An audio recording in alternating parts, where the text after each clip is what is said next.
Shut up and sit down.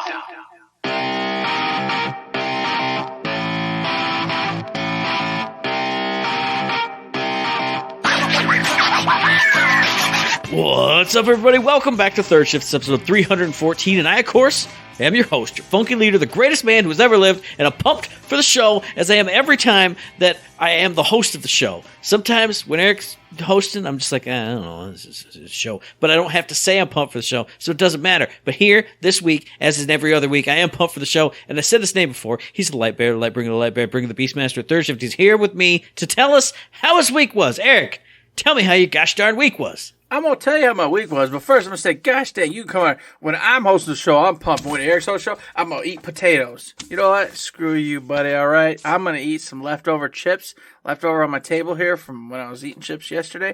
Now these rotten old chips, there we go. I'll be happy because I got rotten chips on my table that I got to clean up. That's shameful. This place should be pristine. Like, you can have crap here, like these glasses, some discs and stuff. You can't have chips and pieces and parts. You can't let yourself get to that level, Eric. You can't do it. Hang on. Let me get you into the world of Eric, okay? I don't eat snacks. I don't usually mess around with stuff. Very rarely, I'm like, God, I am starving because I don't eat dinners very much anymore. And I go, I need at least something in my stomach right now. So I'll go, snivel upstairs, and I'll go to the little snack drawer. Well, the only things in the snack drawer are leftovers from the kids and the wife. The kids and the wife, they eat all the yummies down to the little, little broken bits. The shards of the bits? Yeah, and then they put the little clip on them and they put them in the little snack drawer. And then they never touch them. So we've got just 18 throw away the bags. Bits. We've got 18 bags of bits and pieces. And me going, well, I don't need a lot. I just need a little. I grab the bag of bits and Bittles. And I come sneaking down back to my little rat hole. And then I open up the bags of bits and Bittles. I put them in my mouth. But they're bits. And they fall out. They fall, they crumble around, and they get on my table. All right, so here's what we got to do. See, I can't have, actual bags of chips in the house because I'll eat the whole bag. Like I've always said, I can have none, but I can't have some. So if your family only leaves some. The bits and the Bittles. You start bringing some bits and Bittles, I'll get a little tub of cottage cheese, and then when I need a snack, put some cottage cheese, drop some bits of Bittles on, stir it up, then I got a crunchy, savory, delicious treat. Help your buddy Matt out. I do so much for you, as in I don't know what that would be, but come on, help me out. I was just saying, it'd be helping you out, but it doesn't really do much for me. You get rid of the bits and Bittles. You don't eat them. Then I See, it's healthy. I'm helping you be healthy by not eating the bits and Bittles. I starve in my stomach. I feel like I'm going to throw up. Even though I'm not, I'm a little fat man. I'm not obviously going to die, but you know what I'm talking about. When you get real hungry, your stomach starts doing the, I'm upset with you, and I'm gonna make you feel kind of sick and nauseous. And you're like, oh, I'm sorry, stomach. I promise I'll put something in you. And if you don't, it makes you have to stop your night because you're just like, oh, I feel like crap. I'm going to go to bed. Or you don't have something like bits and Bittles ready, and then you have to make a whole thing. That's what I did last night. I was like, "That's all right. I'm cooking this up for later." And I was like, "I'll have one of them. I'll have one of them. Stop it! What did you were gonna have two? You had 4. Well, stop it. Yeah, put them away. Put them in the container. Put it in the fridge. Forget about it. Just like all the other food that's in the fridge. Forget about it. Just forget about it. Otherwise, you just ate a meal, which is what you're trying to avoid in the first place. Correct. Next thing you know, you're screwed. Oh, the struggle's real. So that's what's going down in that regard. But it was all tangent. It's all tangent. This week, what did I do, Matt? Okay, well, you know what? This last weekend, I know we didn't game together. Correct. You had a run you were doing or something, so played video games. That's what I did. Pretty much that's all I did. I played Destiny 2, played a bunch of that.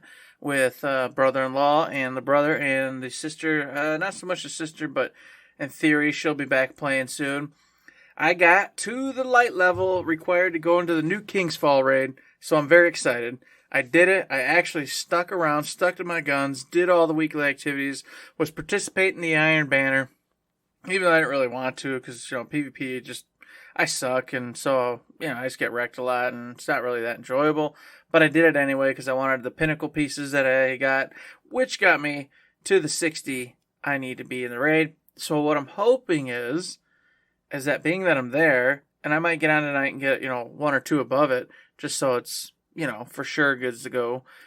Tomorrow, I might do the raid. I might actually get into King's Fall because we ain't playing together tomorrow either because of another thing you're up to. So Matt's trying to even the score and get us on. He canceled as many times as I canceled. So that way we're even because that's what we do. That's how we roll. Wait. Why would I want to do that? I'm helping you out so you don't have to feel bad as the guy who leaves all the time. See, I'm helping you. So give me those bits and bittles, damn it. I'm telling you. Bring me the bits and bittles. Just bring them to me. Do it. So I was doing that. I had a good time. Also, Cult of the Lamb. Been rocking it out. Doing everything as I discussed last time. Again this week until just 2 nights ago. I have been just spinning my wheels. Going into town, playing around, doing the whole town thing. It's crazy. I don't like those types of games. I've never liked those types of games. But for whatever reason, when you make it dark like Cult of the Lamb is, and it's what I already talked about. I'm over here following Lucifer. My cult members are crazy. They want weird stuff, this and that, and strange things are happening. It's just fun. I'm really just enjoying it. But Matt was like, hey, Eric, you're going to burn out. You're not going to finish it. You're going to keep playing this, and eventually you're just going to go, that's cool. And then you're going to move on. I'm like, yeah, it's probably what will happen. So the last 2 nights, I've been pushing. I get everything maxed out to where those little idiots will be happy for a little while, and then I go into the dungeons, and I just keep rocking the dungeons, come back out, max their crap out real quick, go right back into the dungeons, and now I'm on the last boss. All I gotta do is one more, and I've beaten the game. So, maybe tonight, maybe tomorrow night, whichever this ends up being, I'm probably going to beat Cult of the Lamb. And then I'll talk about it a little bit more in depth. But for now, I'll just leave it at so far, so good. The bosses were one note. I already talked to Matt about this in person, but I'll tell you all, they seemed one note at first, the first 2. But it does start to get way more varied on the 3rd, 4th, and the 5th. And I enjoy that. And the difficulty level, I don't know if it spikes because I'm playing it not the right, well, I don't want to say not the right way, but a different way. So I'm extremely powerful. So the boss mechanics get harder. But it's not getting harder for me just because of what I have when I'm going into it. I'm still just smoking them without even thinking about it. But I enjoy that. Because, like, Hades was always... I loved everything in Hades. Like, I loved the weapons. I loved the jive of it. I loved going back to the base and talking to those really cool characters. But I just... The weird randomness of Hades, when I'd go in thinking... The last one was great. I was whooping butts. And all of a sudden, now I'm only here's the Club of Doom, and here's this, and then just given a bad hand, it kind of just really soured everything for me. Yeah, but it's not a bad hand. It's just a different hand. You just got to learn to play with the tools that you're given. That's the beauty of it. Is you just do other things. But I get old. it, though. Look at these old broken fingers. If I don't have the things that I'm good at, I can't adapt. I'm like an idiot. Oh, you got to give me the shuffle. Eric, I'm older than you. I'm basically a senior citizen. I'm older than you in my brain. Yes, physically you are older than me. That's true.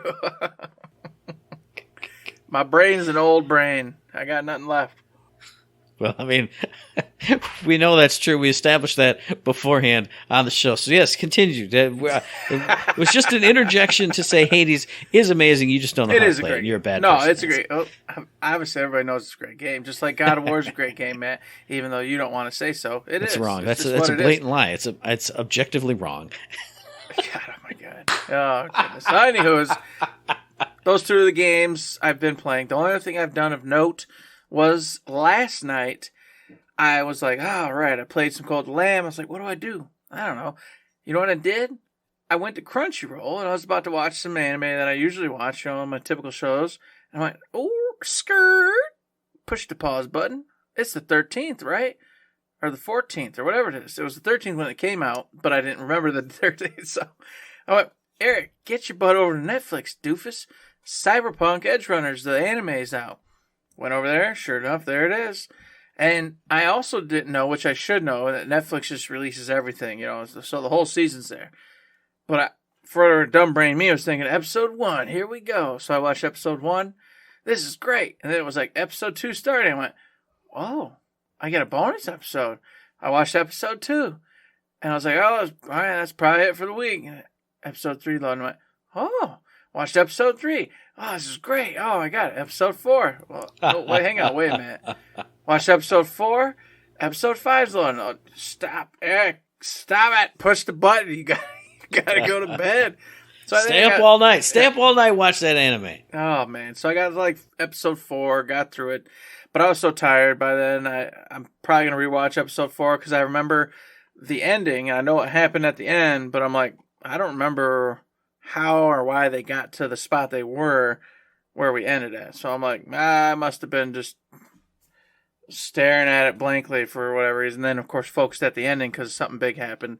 And, it was like, oh, crap, what the hell just happened? So it's really good. Awesome anime. I already knew it would be because, like I've said before, the Kill la Kill, folks, they're the ones who did it.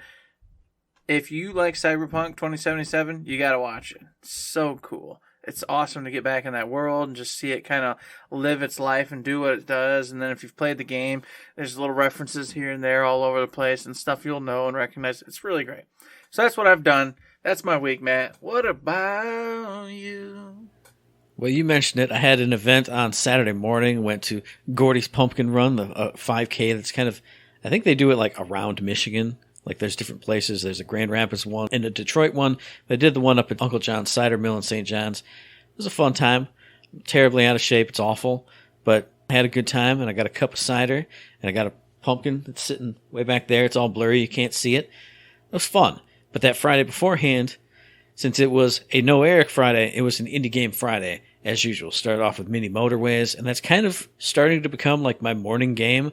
I get my coffee, I get my eggs, and I just ridiculed you for having food on the desk, but I have my eggs in a very careful bowl, and I eat it very carefully here at the desk, and I start up Mini Motorways, and I put up like a YouTube video on the side, and it's just, you don't have to do a lot in Mini Motorways. You connect your road, and then a few days pass, and then more stuff pops up. So just chill, and it just has that chill, relaxed music. I put on a YouTube video that's pretty chill and relaxed too, and I'm just sipping my coffee, doing my Mini Motorways, eating my eggs and stuff. It's beautiful. It's a wonderful start to the morning, just calm and zen and perfect and cool. And it always lasts just the amount of time that I need right between breakfast is cooked and it's time to brush teeth and leave the door. I don't know how it is, but it always works out perfect that way.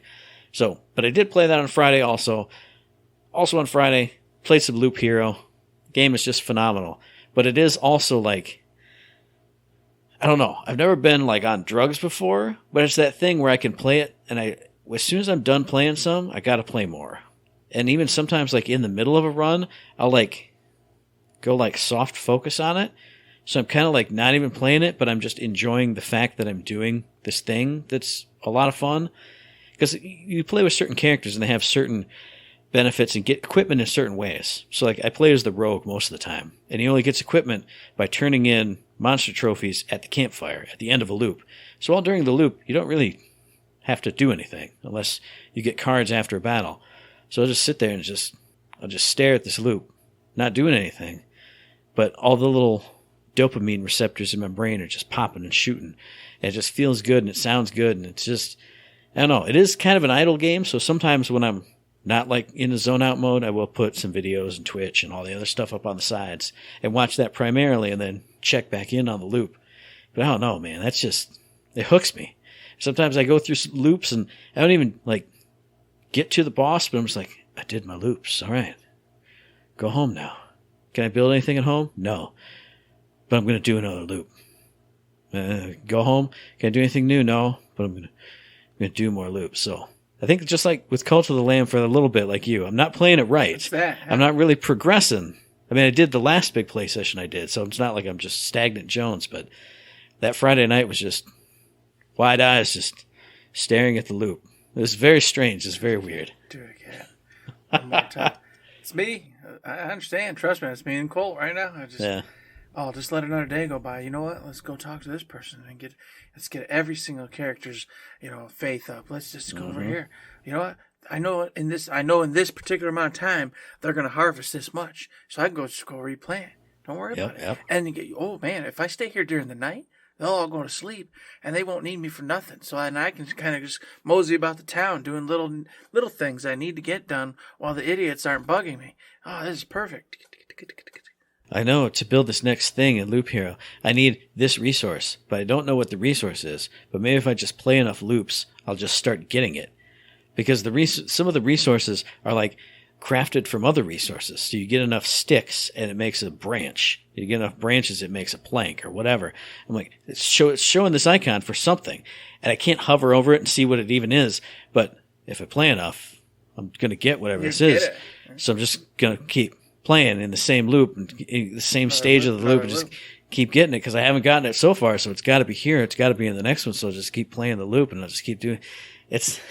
It's weird. I make it sound like bad and strangely addictive, but it's strangely addictive in that great way because I'm never just not having fun. I'm always having fun. Whenever I see the battles, it just makes me happy. And I'm starting to get enough stuff in the town now where like you can get watchtowers, and then if there's enemies that you fight within one tile of the campfire, these archers will help out. So I put all my really tough tiles right next to the campfire, and then I'm going in, I'm like, oh man, there's like 6 worms on this tile and a spider, and the stupid scarecrow thing is coming out, but then 4 archer dudes are just raining down with their crossbows. It feels so good.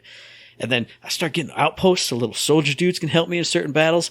But the counter to that is that they take any yellow or gold items that you would win from the battle. But as a rogue, you don't win items from battle, so it's perfect, and I just abuse it. It's great. It's so good. I just want to play Loop Hero right now. But another game that I'm having a ton of fun with is Saints Row, the reboot. I've already said, if anybody disses on Saints Row, you were a loser. I've started to run into a couple glitches here and there, like certain missions that I complete, but it doesn't really say that it completed, and it's mostly side stuff, so probably easy patches. Like you'll drive up and, hey, take this truck back to the HQ. That's the mission. Okay, get in the truck, take it back. All right, you got it. I got rewards, got my money. When you drive past that spot again, your boss goes, hey, there's this truck out here. What am I supposed to do? And you get in and you get it, and usually you'll have the icon on the map for the side quest or the side activity, and it'll have like a little replay icon if you've beaten it before. But that one, it just never gets one for me. So I don't know. So I've been finding little stuff like that. Not game-breaking stuff. I did fall through the world once, but it was just kind of funny. So not a big deal. So I guess I didn't watch any reviews of it or read many reviews because I saw how negative people were going in. So if people were complaining about glitches, it's fair. I can see a couple. But the game is still so much fun. But like I told you off air, it's just becoming a weekend game for me. Because I like sitting here while I put in a podcast or a big old long YouTube video on my phone, and I pop in my open back headphones here, and I'm in Santo Ileso for hours on end, doing whatever, every side activity, any mission that pops up, building my criminal empire, doing the insurance fraud, which it's been so long since I played a Saints Row, I forgot how fun insurance fraud is. If you've never played Saints Row and you want to get into it, just play insurance fraud. It's so much fun. It's where you're just running in traffic and you hit a button to ragdoll and you get more points, which equals more money. The more cars you hit, the higher you fly in the air. And then in the latest ones, you do it enough, you build up your adrenaline. And then in this one, you're flying super far, high in the air, and then every car you hit freaking explodes and bounces you even crazier into crazier heights. It's ridiculous. It's like what I'm expecting Goat Simulator 3 would be. Just crazy physics, stupid fun. I love it. It's amazing. So I'm having tons of fun with Saints Row. That's a weekend game. What is a weeknight game is Final Fantasy V, because I just streamed some more last night, having a good time, and being just a madman in that, because I unlocked the last job class, the Mime job class. How many ABP do you need to master that job class? 999. Guess what I did immediately after I got off stream? I mastered that job class by fighting battles over and over and over and over in my favorite farm spot. Now I've mastered all the jobs. I got the trophy, got the Steam achievement for it. It feels good. I'm getting to the point where I know endgame is coming up, not super soon, but it's getting there. And it feels good because I'm getting legendary weapons. I'm hitting hard. I'm building out my people just the way I want to. It's just awesome. And then the last thing in the real world. I've been talking about watching the League European Championships, watching League of Legends, European players. Never watched esports before. Jumped into it this year. For some reason, Rogue Esports, that team, I started watching them, and just that first day, they got a player, Malrang. I think he's a Korean player who kind of got kicked out of the Korean League and came over here. He he makes such crazy plays. He was making all the awesome ganks and pinning people and knocking them up, all the things you're supposed to do. And I went, man, this guy's awesome. This team's awesome. That's my team. And then they went on like an 8-0 run. And then they started getting stopped. And all during that 8-0 run, everyone was saying, Rogue's playing better than they really are. They shouldn't really be 8-1. They're not that good of a team. Then they started getting beat. Oh, yeah, that's it. Yeah, see, we knew they weren't that good. They went into the playoffs. Every week, they do like Ready Check, which is like a pregame type of thing. They're like, oh, who's your pick? Every single week, and especially leading up to the big playoffs here, every commentator, every person pick against Rogue every week. And they won. And then they won. And then in the double elimination playoffs, they did get knocked out 3-0. And they were like, look, see, this other team, G2 Esports, they're the real deal. Rogue, I always told you Rogue was no good. So in the next play-in to get to the final, the championship, they're going up against Fnatic. Everybody, we all pick Fnatic. Rogue has no chance. Swept him. Beautiful. Championship game was this past weekend. I'm sitting here. I got a beer. I got my water. I'm like, all right, boys. I had to watch the VOD because I was off doing stuff because it happened on European time. You know how it is. Mm-hmm. What's Ready Check say? What does the pregame say? Oh, we're all voting for G2 Esports. Rogue has no chance. They always fail. They're terrible. Okay, let's watch it. First game, killed him. Second game, killed him. Third game, killed him. Rogue swept him. They're the champions. I got to see my team for the first time I've ever cared about an esports team. Everybody thought they were garbage, and they just had a stumble here, and then boom, straight to the top. They'll never beat this team. Swept them. Doesn't matter. Suck it, everybody. Rogue is so cool. It felt like all my boys. They won. Awesome. My team is here. They did it. It's great. I loved it. Matt's got a league team now. Rogue is ready to rock and roll. Oh, yeah. And now they're going into Worlds. So like I said before, I get to watch Worlds and see them fight Korean teams, North American teams, whatever other regions there happen to be. I don't even know. But that was my week. And it capped off beautifully. And now I watch the LEC YouTube channel every morning. And they have like you know how at the end of college basketball, they do like the March Madness, like memories, like clips of all the big upsets and stuff. They did that for this. And I'm like, I remember that game. I remember that play. Oh, that's so awesome. Oh, look, they're hoisting the trophy. Oh, it's great. It's beautiful. It's just like, man, it's just like real sports. It's awesome. Hell yeah. It is awesome. And I enjoyed it. I watched a lot of Overwatch back in the day, and if I could have got attached to a team, it would have been a shoe-in. But I just kind of watched it casually as I gamed and stuff. But even then, that was still a lot of fun. So I know what you're talking about. And you know what? It makes me kind of sad because I want to get into that now. I want to be able to just turn on Twitch and put on some awesome, cool gaming league bull crap and have a good time with it. But for now, we're going to move on. And we're not doing it. We're not doing the game release this week. We're going to skip it this week, folks. There's some stuff out, but not much. And, the real reason why we're skipping it is because we want to make sure in our usual time, we get to talk about all the crap that happened this week because there was a Nintendo Direct, there was a State of Play, the RGG Summit, and technically there was also the D23 Disney show. But because that's a whole Marvel Disney thing, me and Matt aren't the biggest people in those two things. So, but all of it did happen. And that was the Ubisoft Forward happened too, Matt. Did you know that? Ubisoft Forward happened. Yeah, I watched some clips of that. Also, right now is Tokyo Game Show, so Tokyo even Game more Show's stuff is going happening right now. I already have 3 pages of notes on different styles and sizes of paper. It's freaking ridiculous. I'm just Notes Man McIdiot. And I have stars and underlines under so many things. It's crazy. There was a whole bunch of stuff announced. It was a good time. I enjoyed the Nintendo Direct. I enjoyed the State of Play. The RGG Summit, I'll admit, all I did was post. I went and watched the Yakuza 8 little teaser, and I watched The Man Who Lost His Face, or whatever it is. Name. Yeah. Sorry, that's from this morning.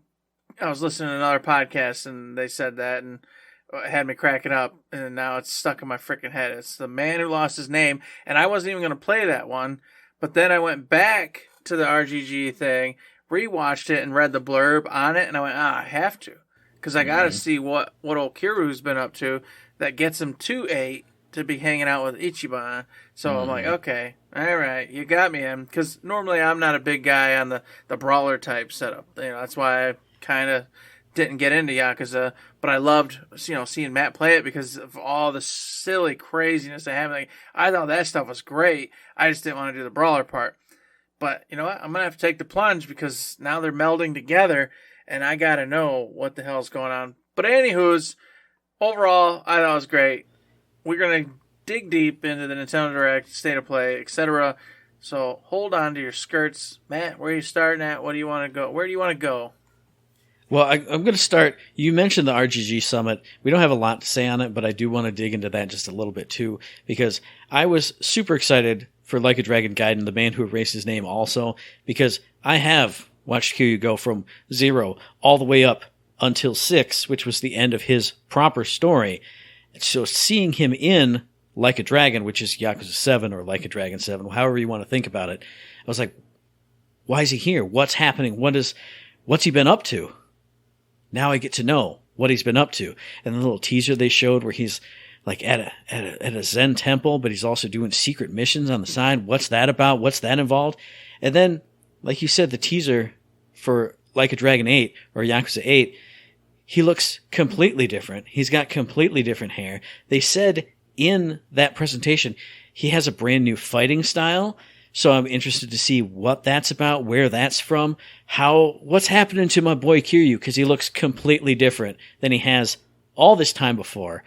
And then I'd be remiss, this is in the State of Play also, but Like a Dragon Ishin, that came out like in the PS3 era, maybe still PS2. That's the samurai style game where it's all the characters with all the same faces, but they play historical figures.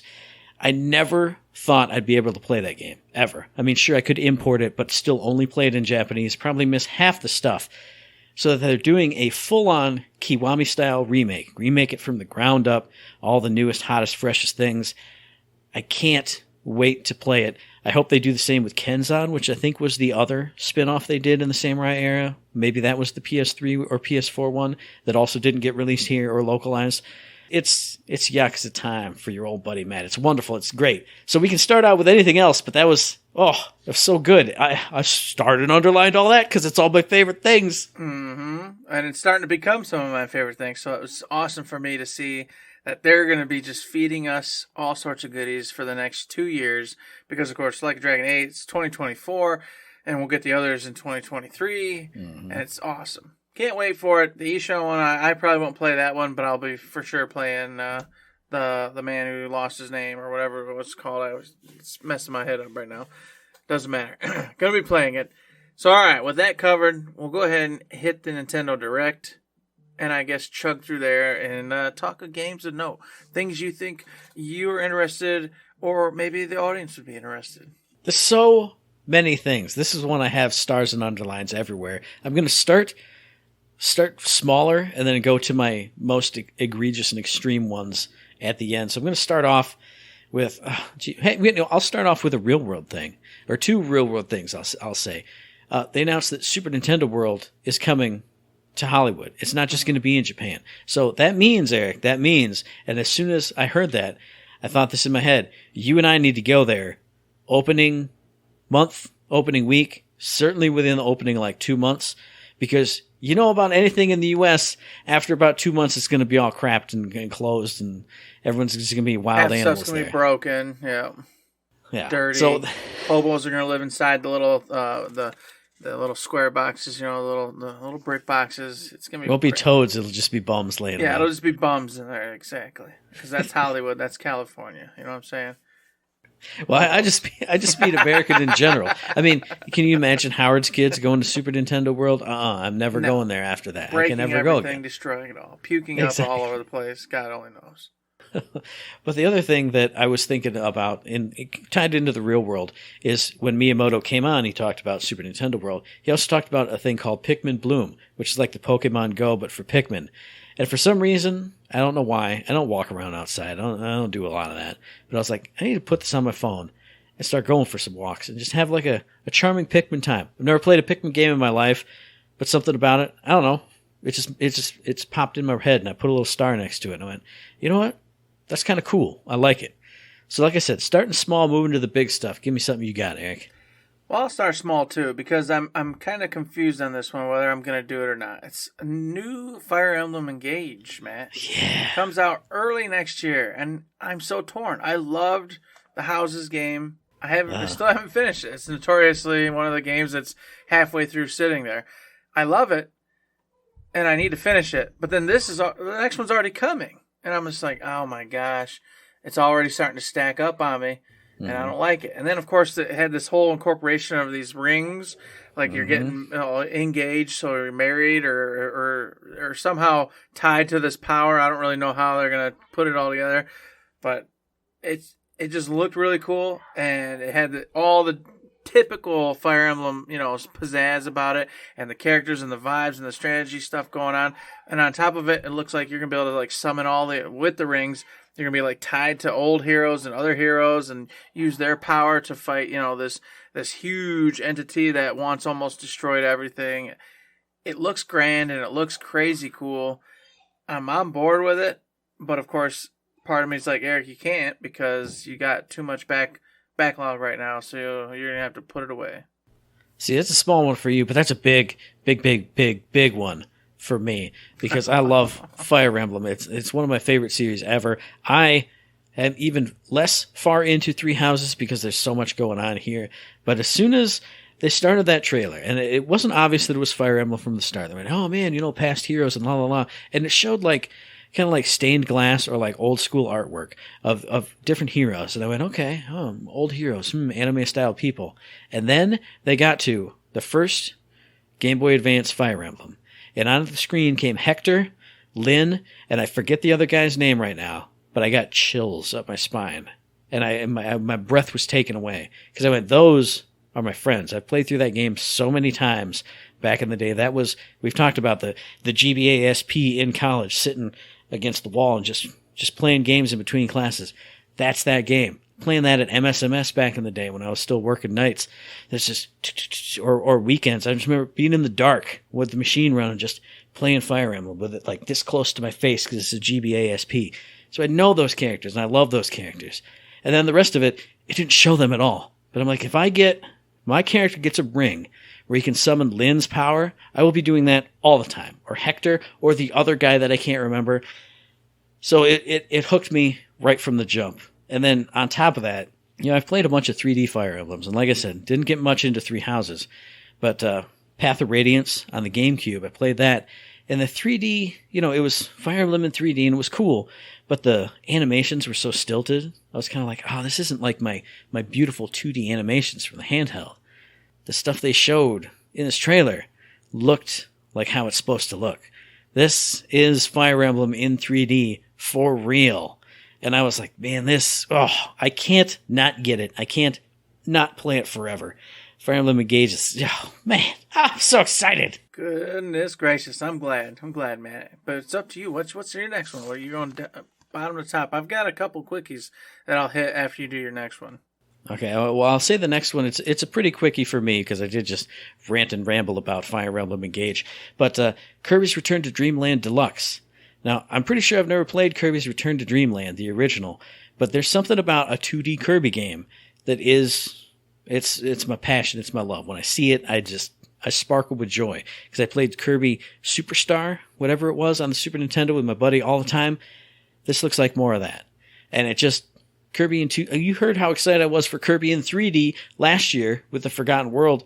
This is more of that, so I'm excited for that one. Two quick ones is they're adding golf to Wii Sports, Matt. Mm-hmm. I don't have Wii Sports currently, but them adding golf, I think, is going to be the breaking point because you don't know how much golf I played at the apartment with my roommate back in the day, sitting around drinking beers, playing golf a lot. Well, a stupid amount. Way more than should have been done because there were plenty of other games to play. But I loved it, and we did it anyway. And now they're like, hey, we're bringing it back. And I went, Jesus, I think this might be where I bust in to the Wii Sports. And I agree with you, but what you mean is Switch Sports. It's just that Wii Sports was so good that's all we say anymore. I call it Wii Sports. Yeah. It's what it is. Yeah. I don't care what they want to call it. But this will make it Wii Sports. I'm excited for this too. Yes. And then my second other quick one, and I say it's quick just because this is another I don't know if I'm going to do or not. The Fatal Frame Mask of the Lunar Eclipse. I don't know what it is. I told you guys last time and the time before. I'm just there's a horror vibe coming on me. I just want to play some good, scary, screwed up, messed up games. And so I saw this come out, and it's of course it's already been released ways back, and Japan never came here, but they're going ahead, they're cleaning it up, fixing it up, doing what they got to do, and putting it over here in the West. And I've never played a Fatal Frame game before, but I hear nothing but good things. And so I'm like, well, maybe this is where I pop in and actually get my hands on some Fatal Frame. Will I? I don't know yet. I'm still, gauging where I'm going to be with all the games and what's going on. But it was something of interest. Well, speaking of creepy, freaky, weird games that you've kind of played and missed out on and all that kind of stuff, I'm going to talk about IB. I'm not going to talk about it a lot because it's just a little thing. But that was that RPG Maker looking game. So 2D, walking around, kind of a top-down view. But it was... You were like in an art museum, and then stuff started getting twisted and strange and crazy and creepy. And I don't know what it was about it, but looking at it, I've never played a game like that. The closest I had was Little Red Lie, but that was kind of RPG Maker-y and creepy, but not in like a weird, bloody, disturbing way. Something about IB, it just hooked me just a little bit. I'm not usually that kind of gamer guy, but I don't know, something about it. I was interested in it. And then another quick one. Tales of Symphonia Remastered. Mm-hmm. I know some RPG heads out there are going to say, how could that be a quick one? I've never played it. I rented it once with some other game, played it for a couple hours, and I went, okay, this is cool. It's going to be a long RPG. Let me play the other game instead. And I never came back to it, and I never bought it. I've never owned it. I owned the sequel on the Wii, and then I started playing through that and went, maybe I should just play the first one. And I never have. So boom, perfect chance for me to actually experience one of some people's favorite Tales games. I won't stay on him too long, but I gotta say, IB looks cool. I put it right here. IB looks cool. So you're onto something there, Matt. Something about that game does look really fun. Going to the paintings and everything, getting really crazy. What got me in that trailer was when all of a sudden it was like a little kid had drawn like this theater act, and it was like hee, play with me. And I was like, that don't seem right. Something's not good there. That's for sure. And then the fire, the little cartoony draw fire like coming down while she was like trying to progress to that level. This whatever that was, that just felt good to me. So I put that on a list as well. And Tales of Symphonia, that was one of the last ones I played before I disappeared from the Tales series. And so I definitely want to go back too and check it out. So another one I had on the list. But Mr. Man, holy cow. What about Front Mission 1, 2, and then in the future 3? What the hell, dude? How is the ones that are on the bottom or middle of your list? The ones that are on the absolute it's not top. On the top of my list. It's only in the middle. It's in the middle. Well, see, in the middle was going to be Front Mission 1 and 2 because I've never played those. But, so I've been excited for the remakes. They announced them a little while ago. We talked about it then. And I said, hopefully, if these do well, maybe they can remake the greatest tactical RPG ever made in Front Mission 3. My God, they're doing it. These games aren't even out yet, and it's going to happen. They announced that it's going to happen, and I told you at work, I was writing stuff down with my pen and looking at my little phone, watching it, and I dropped my pen, and I threw my hands on top of my head, and I went, oh my God, they're actually doing it. The Mad Lads, they actually did it. I can't believe it. I'm so excited. It's the only thing I'm trepidatious of is I love that like clean, like analytical style of it, like the text boxes, they're all sharp and gray, and I don't know something about it. If they make it too like frou-frou, I'll be a little sad, but it's the greatest game I've ever played in my whole life. I even looked up some screenshots of it just for fun the other day, and I was looking at them like, there's Ryogo. Oh, it's Emma. It's that one chick who's all snotty, but I can't remember her name, but there's her Vanzer, there's her portrait that I remember so clearly in my face. Jesus Christ, I can't believe... I'm done. I'm done. We can't talk about anything else. I'm spent. See, that's what killed me. When that came out, I went, no flipping way. Holy crap, this is freaking awesome. I look so forward to popping in those first two and just going through them, especially 2, because, we never got to play that one. Yeah. And just having a blast, going back through them. And then, for me, I never played 3. So... I get to experience it all jazzed up, all fresh, all wonderful. Because I watched a buddy of mine play a bunch of 3, which was James back in the day.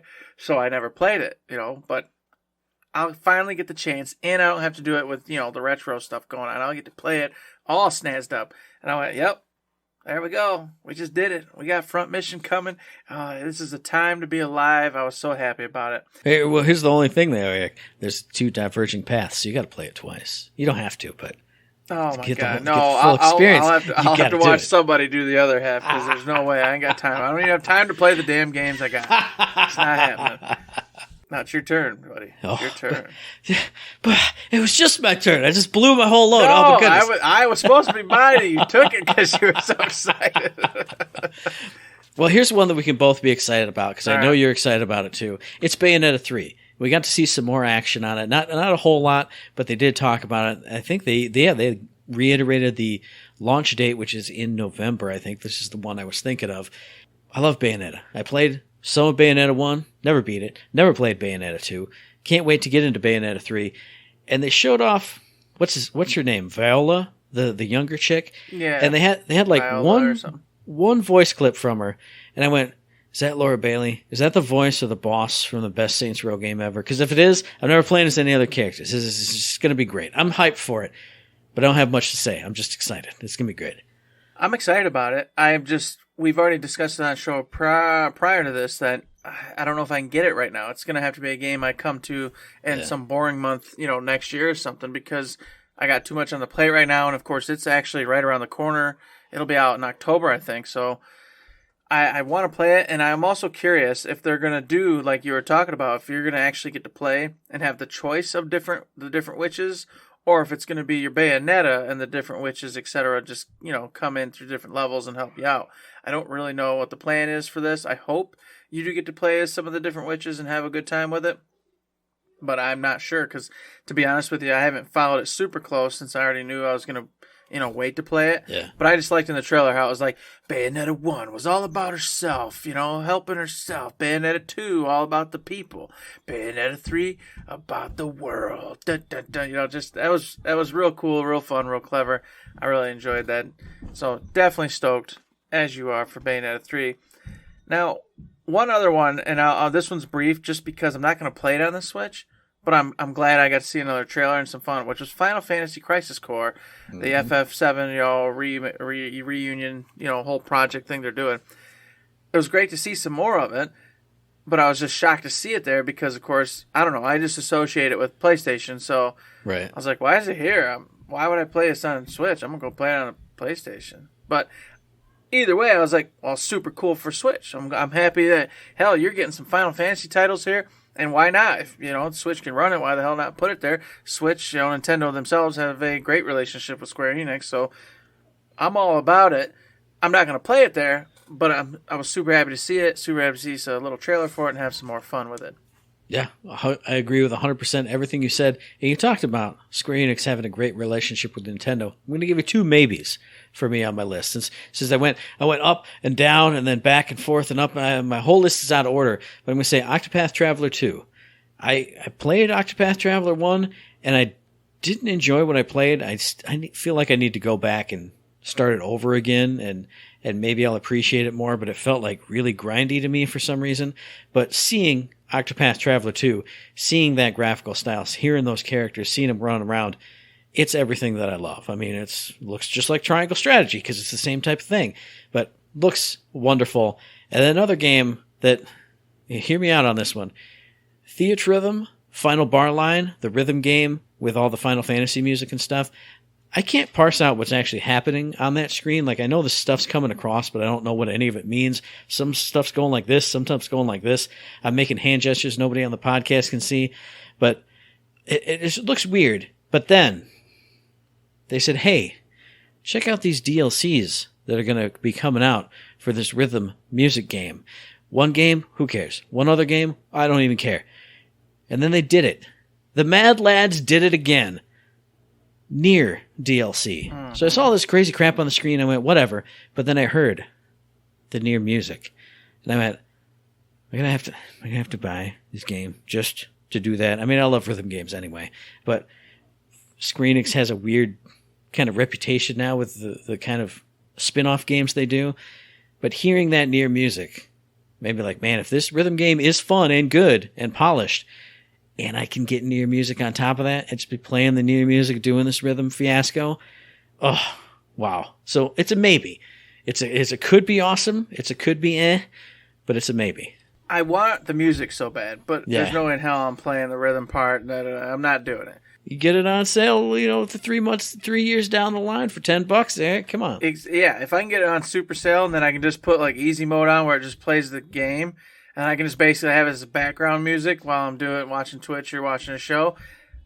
You're sold. I'll get it. But yeah, I'm like, no, dang it. I love it. I love the music, and I even love the animations, and I love how in the background it was showing like whatever song you were doing, it was having the characters and stuff going along with it. That was freaking cool. I enjoy that, and I like that, but I'm just not on board with. Yeah, it's never been my jam. Just sitting there triangle X, triangle this, left, not for me. It's too much focus, and I ain't trying to do that. I like to be able to play a game and watch a little Twitch, check Twitter, do whatever I need to do. If I got to sit here just staring intently at something, it's like 10 minutes, and I'm like, all right, I'm done with you for the day.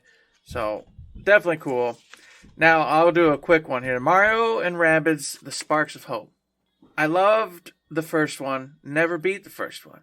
It's another game. I got halfway through, maybe a little bit more, and then just completely dropped off.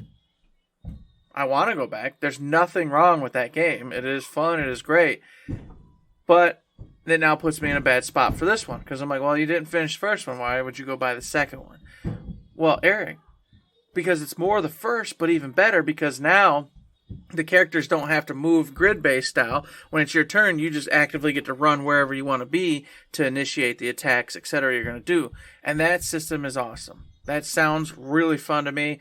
A lot quicker, too. You're not just sitting there, can this attack work? You can just run right over there, do your hop, whatever you're going to do, and then see if it works, if it does, if it doesn't, and then boom, just jump somewhere else. That sounds very enticing. So it's a middle one for me. I want to pay attention to it. I want to get it.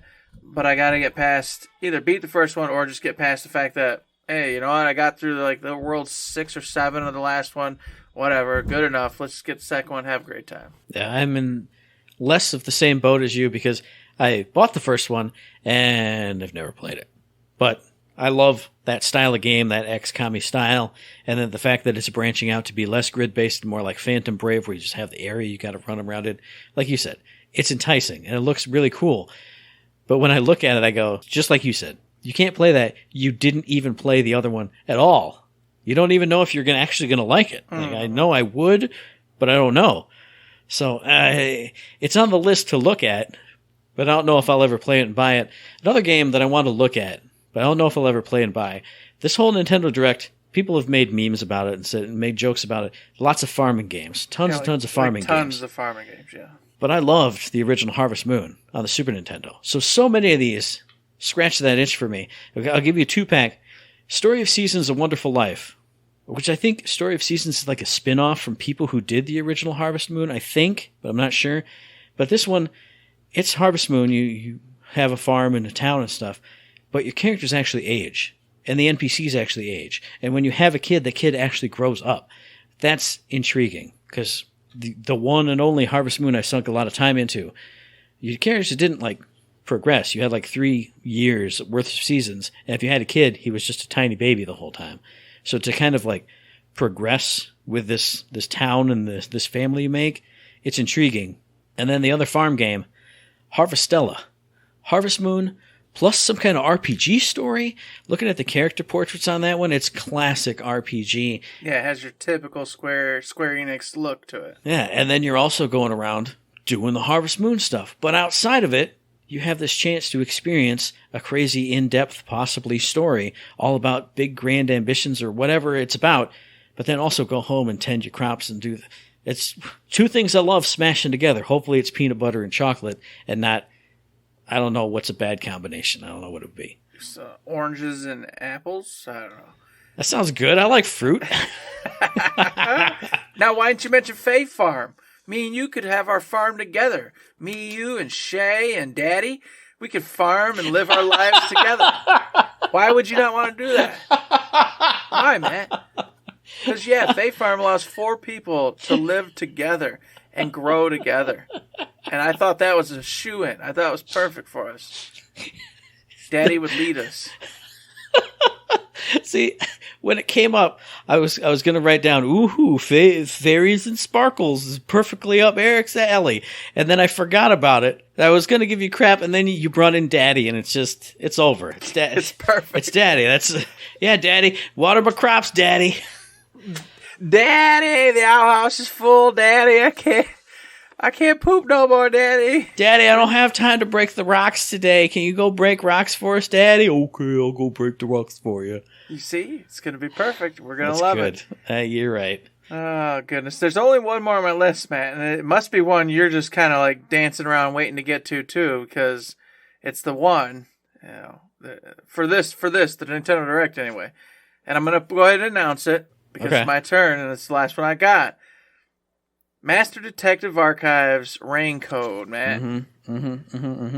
I've always wanted a jumping in point for the Danganronpa series. Obviously, you'd say, just go play the damn series, Eric.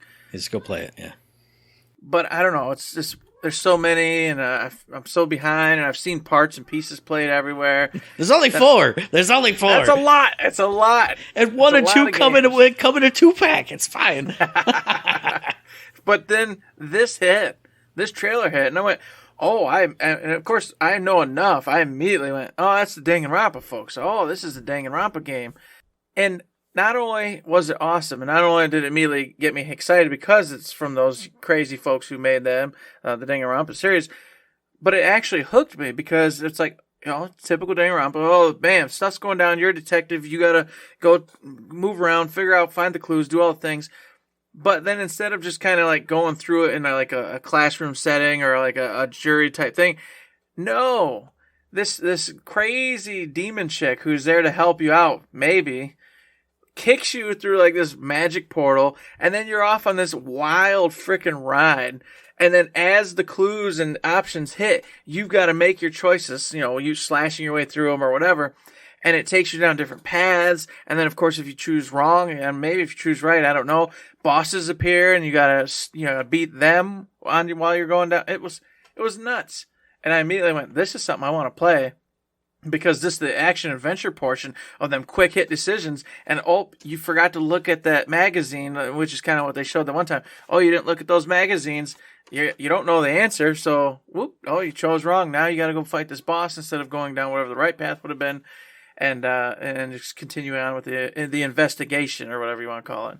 Yeah, this is definitely one of the ones I was saving for the absolute end. If it wasn't going to be Front Mission 3, it was going to be this one, because I've played through all the Danganronpa games. I loved them. The characters, the writing, everything is perfect. So seeing a spin-off in sort of a different world from the same people is so interesting to me. But then the fact that, you said it. There's so many things in Danganronpa, like when you are in that courtroom scene kind of thing, arguing back and forth, like the way that you kind of slash through people's contradictions or whatever. It's always been just, presented as you did it and slash. But here, in this game, it's like they've made the verbal arguments physical in some senses. He doesn't just slash through them by going, no, actually the truth was this. He literally has like a sword and cuts the word apart. He's literally moving through and forcing the argument onto different tracks, just like you said. People are coming up and contradicting what you're saying, and you have to beat them, like, apparently physically, but with your words. It brings a whole new, energy and tactility to just the verbal arguments that were going on before. It's crazy. It's awesome. Yeah, I'm sold 100%. This is a game I'm going to get and play, because I feel like this is the right moment for me to get in, and maybe once I have a great time in it, then I'll finally actually stop procrastinating and go play, the previous titles, so I can become a fan of yet again another series that I've only but watched throughout the, years and days. And so that was going to be my last one, but this is now my last one because you brought this one up first, and it's a small one. It's a small one, but as soon as it came on screen, I got the biggest, dumbest smile on my face. Fitness boxing, Fist of the North Star. Fitness boxing, I don't care. The Switch is perfect for a boxing type of game. But if you're doing Fist of the North Star stuff too, doing those combos, fighting against Jaggi, they showed that. And seeing that you would fight these characters from this mythic anime that I love so much, it made my heart sing.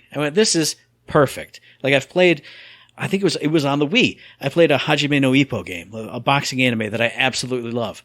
And it was kind of like it wasn't fitness boxing, but you would punch and they would do the punches. It was perfect. It's a whole other anime series that I absolutely love.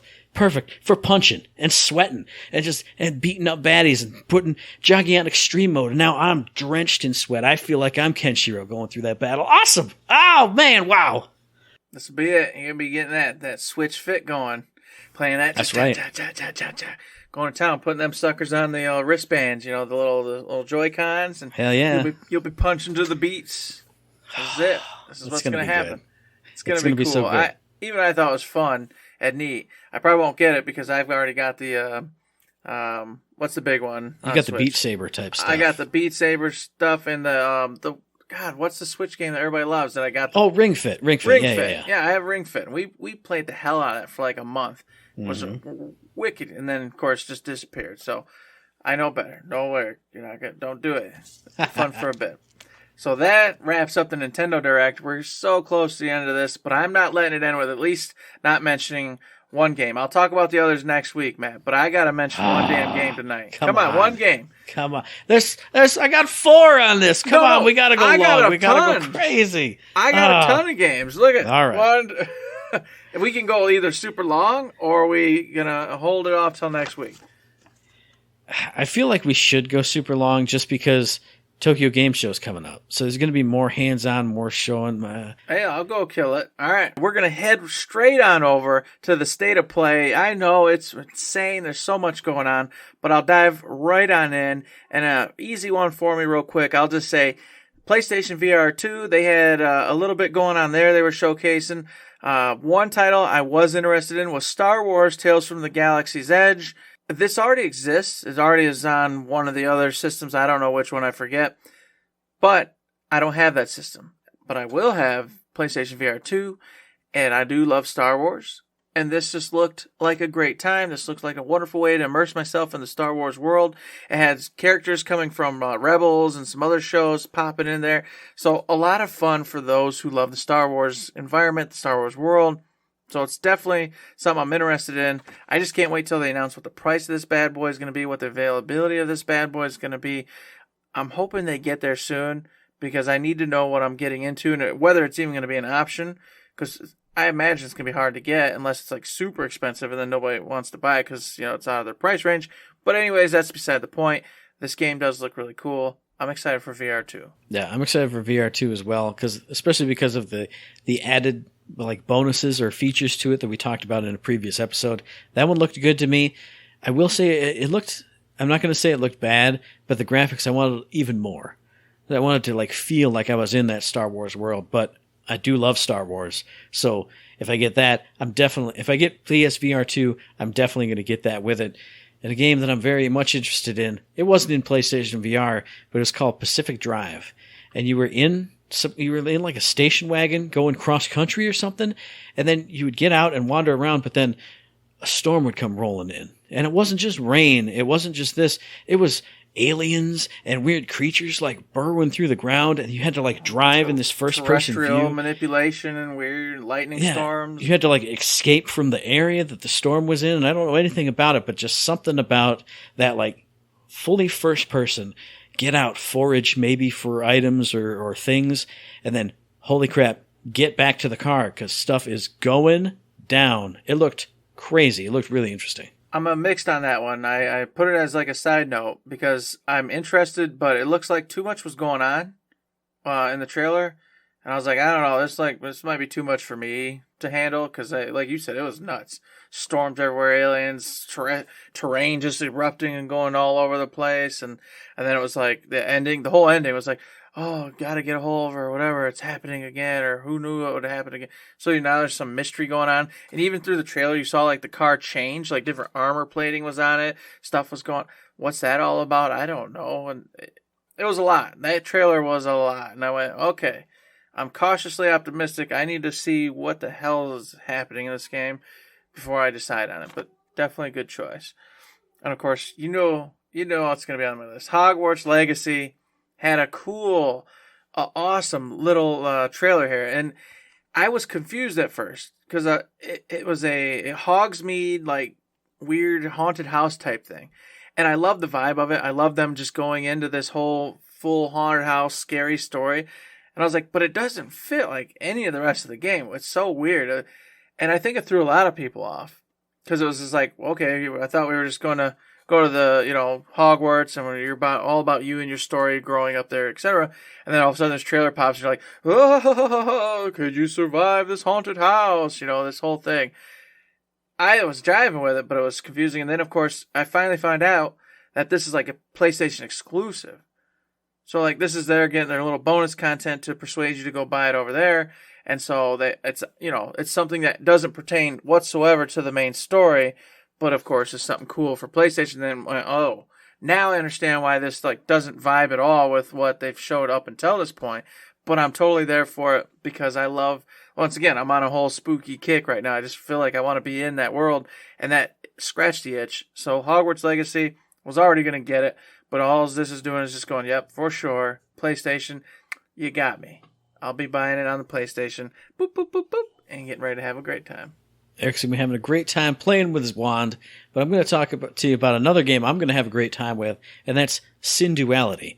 And this game gave me it almost gave me like some Anthem type of vibes, but it gave me a lot of Scarlet Nexus vibes. This is that like anime-styled mech game where you're kind of out and about in the world and, it shows you collecting resources and stuff, but then it shows you fighting these alien creatures, and there's all kinds of AI stuff going on too.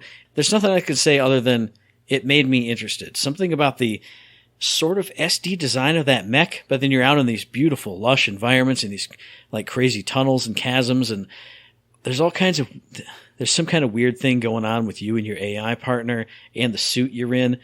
I don't know. It was a quick trailer, as I remember, but it 100% hooked me. I have a perfect design of that mech in my brain and just running around, flying around, collecting stuff, killing stuff in that mech. I don't know. It scratched the itch. What can I say? Well, I'll tell you what. I recently, a while back, played this game. It's called Ghost of Tsushima, man. Mm-hmm. Yeah. Really, what a great game that was. It really felt great. The environment was wonderful. Really loved it. This trailer hit, and all of a sudden I was like, whoa, this is really neat. America's just getting into Japan and everything, and they portrayed us as the bad guys, which we kind of are, and all of a sudden you're a Ronin, and Rise of the Ronin, boom, it's hitting. Koei Tecmo is making this thing, and it looks like you're. And at first I was like, okay, so I'm gonna be a swords dude, doing the typical Ghost of Tsushima stuff, and then Matt. Oh my God! It showed a scene where he had that gun with the bayonet strapped on it. It was just, bam, stabs him and poof, blows him up. I was sold. It did it. Instantly, I went, yep. If I can hack and slash and steal their weapons and just bam, turn them right on them, I'm killing anybody they want me to kill. I don't care who it is. I'm handling business. Plus, that time frame was so cool, where the old meets the new and everything's in flux. Like, I love that period of history right there, and I'm just so happy to see a game kind of like just let you get immersed in that, and hopefully it's true to the times, but obviously with some spin because you got to make a fun story for you to go to. Super over the top, and super ridiculous. Over the top, yeah. But still, just I can't wait. That game blew me off my chair, and I went, can't wait to get this freaking title. Yeah, I 100% agree with you on that one. I was watching it and I went, Ghost of Tsushima was a big success. I guess we got to get a whole bunch of samurai games now because they showed off Ishin before this too, which obviously I'm excited for. But I saw this and I went, okay, let's see if it's any good. And then it was very good. The notes I took just say cool Japanese swording and gunning. And that's all you need. It looked incredible. Another game that looked incredible before, when we talked about it when it was first revealed, we got to see more of it and a new title for it. It's Project Eve or Stellar Blade. Stellar Blade. The Korean spectacle action game. However you want to think about it, however you want to call it. It looked phenomenal. I can't even say anything else. Good. Oh, the other thing I can say, it looked so good, but guess what? It also sounded so good. Because in a couple of those scenes, I got the chills on the back of my neck like I did the previous day watching that theater rhythm thing when the Nier DLC came out. The Nier vibes were just because it sounded so near, and I went, "Oh my God!" It already looked incredible. Now it sounds incredible. Yeah, feels like near. It's like so she's just flipping and spinning around and just attacks, sparks flying everywhere. Yeah. And to boot, she is gorgeous. The enemies were gorgeous. The environment looked gorgeous. The like I said, the sparks, everything about it was just insane. I love the Japanese just anime feel where they're just in there just going back and forth talking to each other, and it just 100%. And it's a Korean game, so trust me, I understand that it's not a Japanese anime. It's Korean, which I distinctly know the difference of now, which is awesome. And I feel good about myself, Matt. That I've learned there's a huge difference, from Chinese, Korean, Japanese, and I'm all aboard. And I wasn't going to jump in to be that actually guy, but I was just going to say I've never played a Korean game like in depth before. So I want to see what kind of new avenue they take on the story or the characters or the way they interact with each other. Because we know American games, we know Japanese games, European games, that kind of stuff. What's this going to bring? What kind of crazy twists are they going to come up with? And I'm not just saying, you know what I'm saying. It's a totally new mindset or way of thinking of stuff. They do their movies and games and stuff a little bit different. I have played a lot of, oh man, what's that Korean game? It's the Diablo-like Korean game that I was playing for quite a while, actually. Was it Lost Ark? Lost Ark, there you go. Yeah. And so, totally there, got a little bit of Korean vibe game stuff going. And then recently I just watched an anime that was all Korean anime. That something about the Emperor, the Last Immortal Emperor, whatever, something like that. But a completely different vibe. But still, if you didn't know, it blends in with the others. But I'm so stoked. I will say one thing, and it is, whatever, you could tell. They got definitely a horny gel vibe more than the Japanese do these days. So you will see a lot of suggestive stuff and fun things. So I'm excited for it. There's nothing wrong with that. I'm just saying. Oh, that was one of the things I was going to give you crap about in the Nintendo Direct, because they talked about Atelier Ryza 3. And I went, Eric's going to be excited for this because he played Atelier Ryza. No. And then I looked at the screen after I wrote down Atelier Ryza 3, and I saw our little hot pants and I saw our little tight boob action shirt. And I went, that's why Eric picked that one up. It's not because he's always wanted to play an Atelier game. It's because he saw a hot babe and went, I'll go play this hot babe game. That's not accurate, but I understand. But I am interested. I can't wait. Starblade's for sure. Yeah. No doubt getting. Now, you took one of mine, so I only got one left, Matt. And you already know what it is. It's God of War Ragnarok. Boo! I am in the same boat as so many of you'll hear. The same thing. I don't really need to see anything about the game. I'm going to buy it and I'm going to play it. I haven't paid attention. In fact, like the last two gameplay things they threw out there and the interviews and stuff, I never watched. I didn't watch, do any of it. I haven't participated whatsoever. But of course, since I was watching State of Play, I did watch this trailer. And by gods, man, I'm so over the moon. Can't wait for this game. Freaking Atreus turning freaking day to night, shooting the freaking sun, the eclipse, whatever that was with his wolves there. Whatever the hell that's about, I want to know. Then, of course, the Valkyries coming and just getting into a whole spit with, him and the boy and just boom, pounding each other around. And then that cool scene that everybody's quoting now everywhere, death can have me when it's earned me. It's like, oh, yeah, that's badass, man. That's something, of course, Kratos would say. You think he's killed death, whatever. And then, of course, the last bit that everybody was waiting for, the battle with Thor. He's throwing, and then Thor throws his, hammer, and bam, clashes, ends on such a high note. I'm just like, yeah, okay, I gotcha. The game's there. I'm buying it. Can't wait. If you're a God of War fan, I see why you're excited for it. I'm not a God of War fan. It's not for me. But what about you out there in podcast listener land? Because we got all of the things that are 100% for us. Did we miss anything? Are you in the same exact excited boat as we are on a lot of these things? Let us know either way, any kind of thing. If you just want to say hi, anything like that, let us know via the email, thirdshiftme@gmail.com, on the Twitter machine @ThirdShiftME, and find us on Facebook under Third Shift. You can find us on all those places, and you can also find us over on Patreon. Yes, folks, we are there. We treat it like a little old tip jar. You want to throw in $1, $2, $3, like what we're doing, we encourage you to head on over there and help out in any way, shape, or form that you can. If you throw in the $3 or more, there's some added bonus content, etc. for you. And it would be very helpful if you did. But we understand if you can't. There's other ways to support us, though. You can go give us 5-star ratings over there on the Spotify, on the iTunes. You can go over to Twitch, throw your Prime sub over our way. Watch Matt play some crazy games, having a good old time over there. You can give us mailbag questions, suggestions, etc. Interactions on any platform there is. All of it helps us help you. And of course, you can also listen to the very next episode, which will be dropping on or around the 22nd of September. We're getting close to our annual, well, not annual, semi-annual, partially annual quarter-end episodes. We're getting there, Eric. It's going to be a lot of fun. But you can find that episode and any other future episodes and any other past episodes on iTunes, on Stitcher, on Podbean, on Spotify, and on YouTube. And as I always say, hey, if you like what we're doing and like to help us out, please give us a like, a rating, a review, a comment, a subscription, any kind of good thing on any one of those good services, because it does help us out, and we really do appreciate it. Indeed, we do appreciate it. We appreciate it just like we appreciate a booger in the eye and a 5-star review, folks. You know what? Boogers in the eye and 5 stars, they go together. If you wake up in the morning with a booger in the eye, that means you got to go give us a 5-star review. That's a rule. Okay. Now I get what you're talking about. But people don't call them boogers in their eyes. It's just got some sleep stuck in there. No, they're called eye boogers. They're called eye boogers. That's what everybody calls them. No, that's not true. People call them like sleep crusties. I've heard that before. Nope, this is perfect. Everybody out there, go give us a 5-star review if they're called eye boogers, and a 4-star review if they're called eye gunk or eye goop or whatever Matt just said. No. Here's a better thing. Give us a 5-star review if they're eye boogers. Also, give us a 5-star review if they're not. So either way, we're getting a 5-star. I do like that one better. That's a better way to do it. And then just in the notes, put what it is so we can settle the score. You know what I mean? Yeah, that's fair. Help us help us. Help you help us. It all helps us. So it's really good. Just help us out.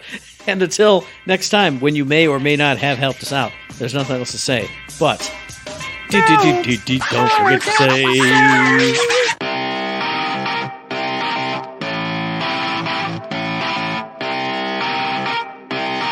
Shut up and sit down. Down the blade. Can't wait to play. So many games. Oh, it's so many good games. I'm loving it.